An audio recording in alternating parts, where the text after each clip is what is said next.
Ecco, siamo qui con Picco, consigliere regionale della Lega Nord, protagonista di recente per lanciare la partecipazione a questa manifestazione di uno spot che ha già fatto discutere su quella che è stata definita la mafia della Conca Tolmezzina. Ecco, cosa intendeva dire con questo messaggio? No, intendevo dire solo una cosa molto chiara, che invitavo solo quelli che non appartenevano alla mafia tolmezzina, alla Conca Tolmezzina, non della Tolmezzina, della Conca Tolmezzina. La Conca Tolmezzina è un termine territoriale, quindi non ho offeso nessuno. Chi si sente offeso ha buoni motivi di incominciare a drezzare la svorare, si dice in furlan.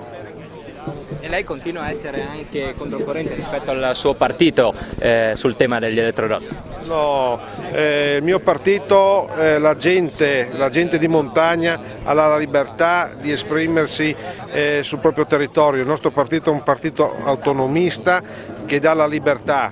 Se delle persone nostre, senza far nomi, due assessori di Tolmezzo, gli unici assessori che abbiamo a Tolmezzo, sono stati ricattati o hanno paura di perdere il posto, sono problemi personali, non sono problemi di partito. Qua non si discute di partito, se loro ci tengono famiglia, tutta la gente della Carnia ci tiene famiglia, quindi non c'è problema.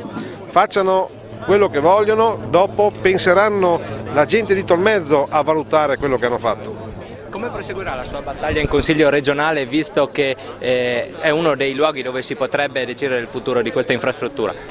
Come sempre, come sto facendo la battaglia per il lago di Cavazzo dei Tre Comuni, per la centrale di Sonplago, faccio le cose senza far confusione, senza grandi pagine sui giornali, perché io spazi non ne ho, non ho problemi.